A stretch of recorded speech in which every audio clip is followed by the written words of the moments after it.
लाख करोड़ रुपए 2 लाख करोड़ रुपए तक पहुंचा पाई थी, यानी 90,000 से 2 लाख करोड़। और आज कैपेक्स 11 लाख करोड़ रुपए से भी ज्यादा है।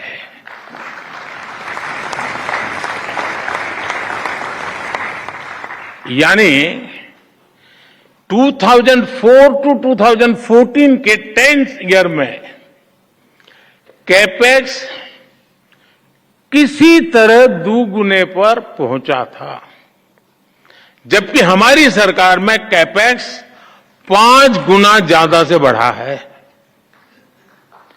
और आप अलग अलग सेक्टर्स को देखेंगे तो भी आपको सटीक अंदाजा मिलेगा कि आज भारत किस तरह हर सेक्टर की इकोनॉमी पर फोकस कर रहा है।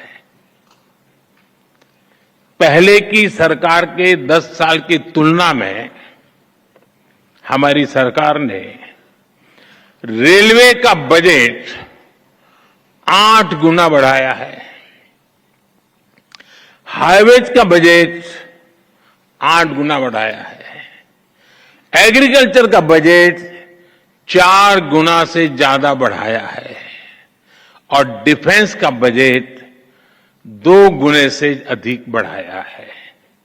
और साथियों, हर सेक्टर में बजट में ये रिकॉर्ड बढ़ोतरी और साथ साथ टैक्स में रिकॉर्ड कटौती करने के बाद की गई है।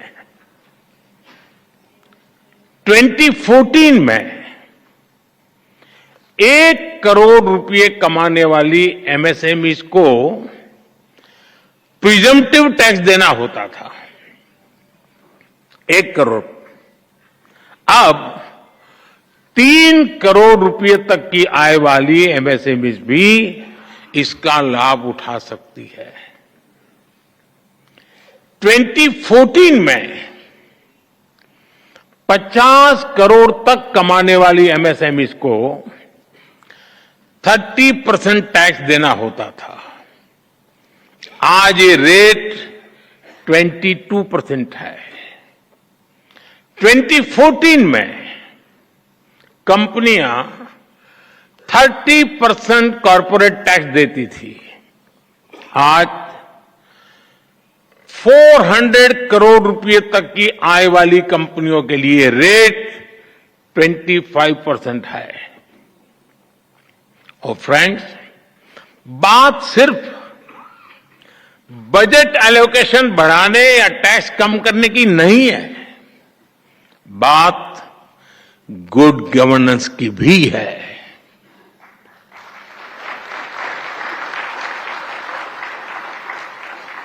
मैं आपको एक उदाहरण देता हूं।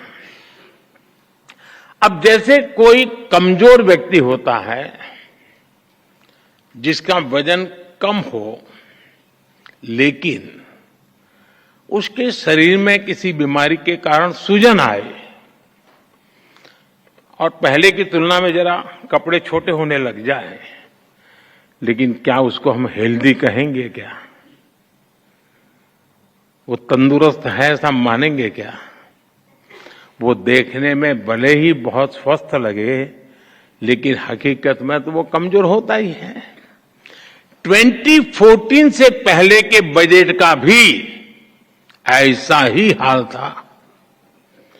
तब बजट में बड़ी बड़ी घोषणाएं इसलिए की जाती थी कि दिखाया जा सके कि अर्थव्यवस्था की सेहत अच्छी है,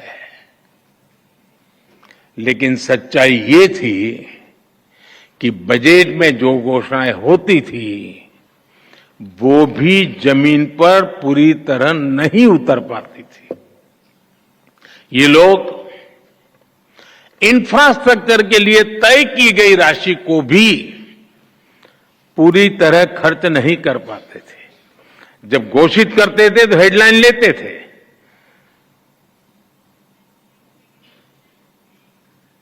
शेयर मार्केट में भी शायद थोड़ी दिखाई देता होगा। योजनाओं को तय समय पर पूरा करने पर भी पहले की सरकारों का कोई जोर नहीं था।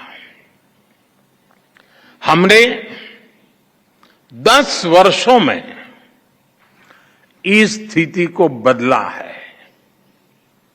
हमारी सरकार जिस स्पीड और स्केल इसके साथ इंफ्रास्ट्रक्चर का निर्माण कर रही है, आप सब उसके गवाह हैं। यह अभूतपूर्व है। साथियों, आज हम जिस दुनिया में रह रहे हैं वहां बहुत सारी अनिश्चितताओं से भरी हुई है और ऐसी दुनिया में भारत जैसी ग्रोथ और स्टेबिलिटी होना एक्सेप्शन है। ऐसी अनिश्चितता के समय में भी भारत के फॉरेन एक्सचेंज रिजर्व्स में अच्छी खासी वृद्धि हुई है। आज जब सारे देश लो ग्रोथ या हाई इन्फ्लेशन से जूझ रहे हैं, उन परिस्थितियों में भारत हाई ग्रोथ और लो इन्फ्लेशन वाला इकलौता देश है। इतनी बड़ी महामारी के बावजूद भारत का फिस्कल प्रूडेंस पूरी दुनिया के लिए रोल मॉडल है। Global good and service export में भारत का कंट्रीब्यूशन लगातार बढ़ रहा है। ग्लोबल ग्रोथ में आज भारत का शेयर 16% हो गया है।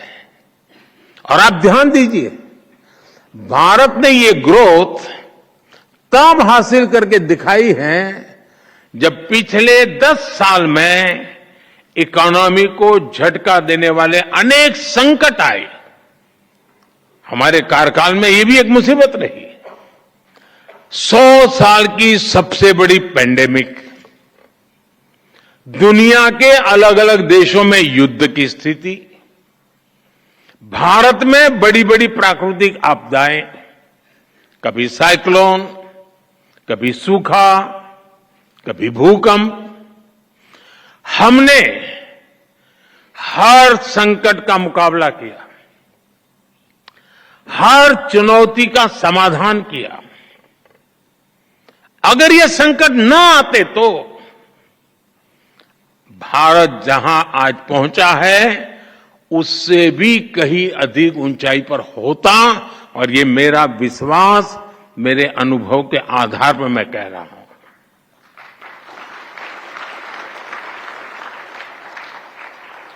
साथियों, आज देश विकसित भारत के संकल्प को लेकर चल रहा है। बीते 10 वर्षों में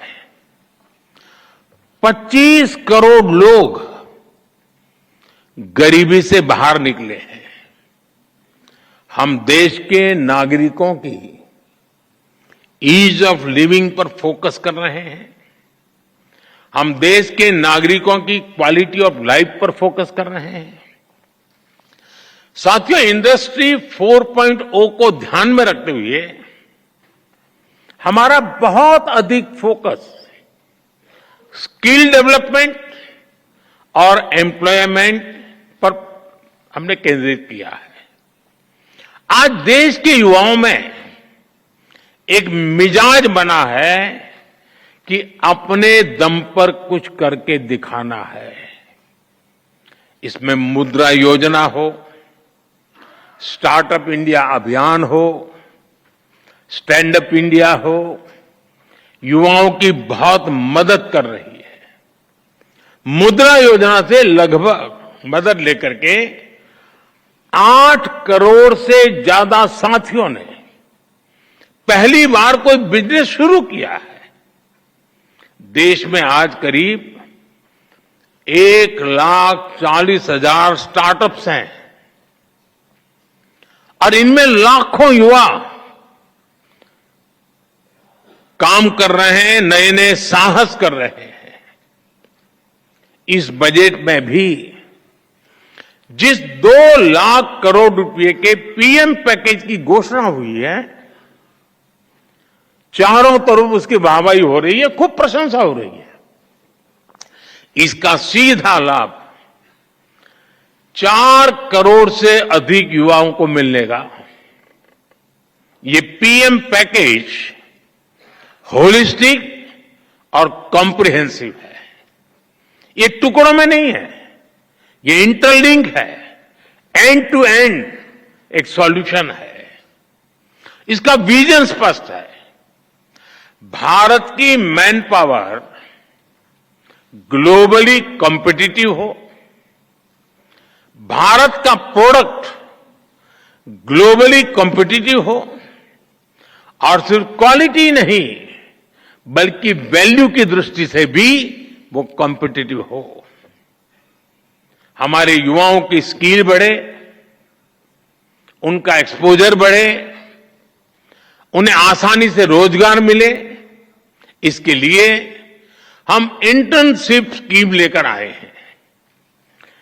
एम्प्लॉयमेंट जनरेशन करने वाले आप जैसे जो लोग हैं,